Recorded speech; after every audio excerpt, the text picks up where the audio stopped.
Hello everyone, my name is Dylan Toth. I'm currently taking Business Law and Ethics 1 with Dr. Frederick Green. The purpose of this individual presentation project is to give an overview of the organized crime enterprise as it relates to business law and ethics.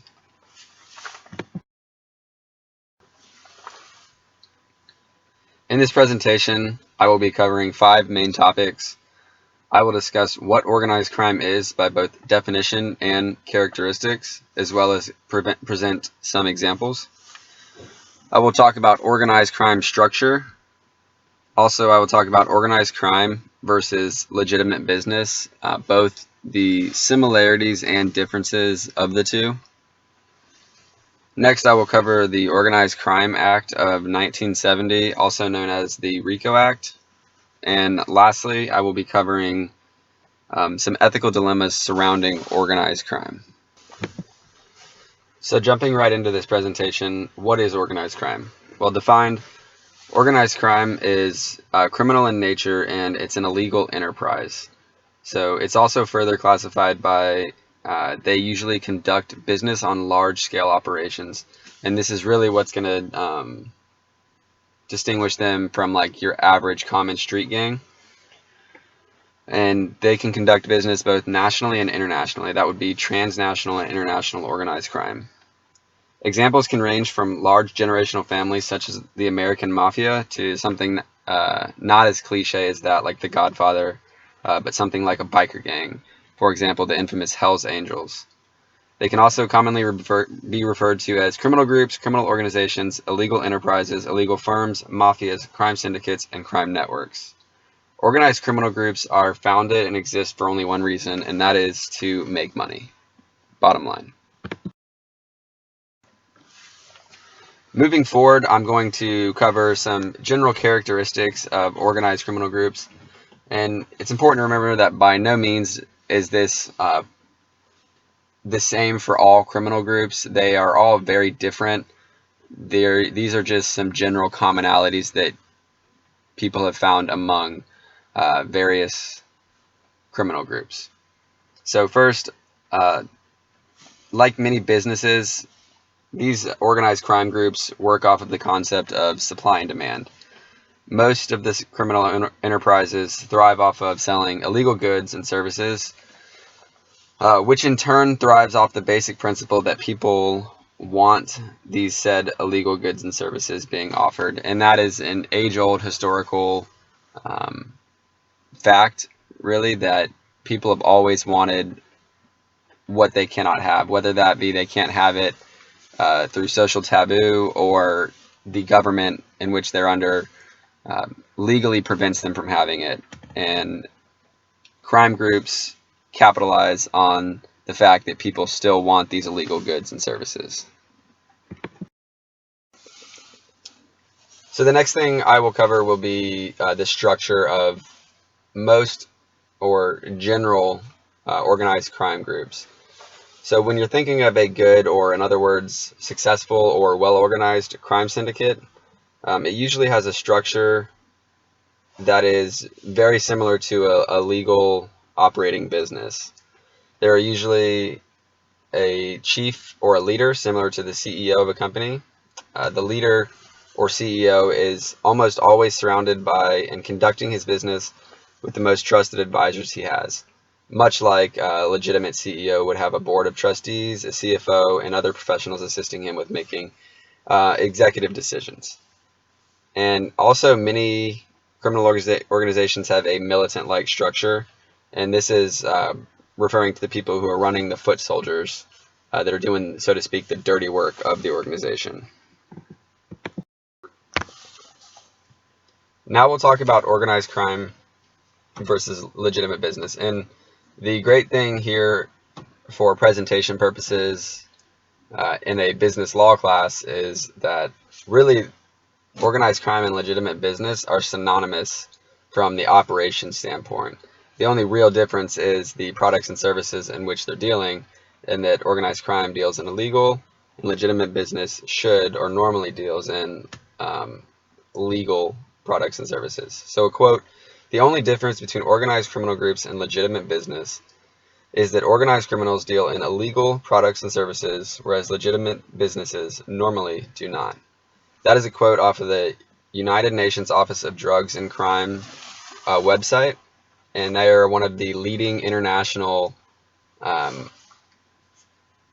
combatants of organized crime. While on the subject of legalities surrounding organized crime, we will bring up the RICO Act, or the Racketeer Influenced and Corrupt Organization Act, that was ratified in 1970. And so basically what this act allowed prosecutors to do was, now instead of targeting one individual that committed one crime, they could now go after the entire organization after they had built enough evidence to support the fact that it indeed was an organized criminal group that operated on a large scale with many participants. And so before this, it was very hard to do because of the current law, because of the laws before 1970. This act has evolved over the last 50 years and has now become a very good way for prosecutors to prosecute legitimate businesses that are dealing in many white-collar crimes. Now we'll move on to some ethical dilemmas regarding organized crime. And this really brings about, in my opinion, two big questions. The first of which, how does organized crime affect local, national, and even international communities? Well, organized crime is generally going to target weaker, more vulnerable, and less advantaged communities. I generally think poor communities. They do this by using propaganda in the form of promises of protection, hefty financial compensation, and other things. And basically, this is a recruiting tool used to get people on board that are already probably not in a good disposition in life as it is. So most people, and when I say most people, I mean your average middle-class working American, don't ever notice these plagued communities because a lot of the low-level organized crime violence is concentrated on other rival gangs and crime families. So they're trying to disrupt other families. The next big question that arises when talking about ethical dilemmas regarding organized crime would be, how does organized crime affect economics? And more often than not, organized crime enterprises have the sole idea, like I said earlier, of personal financial gain for their group. So fundamentally, it's at the expense of really anyone else that gets in their way. Illegal racketeering downgrades the efforts of legitimate business from a small scale all the way to the large scale, and it degrades the economies of the areas that they're operating in.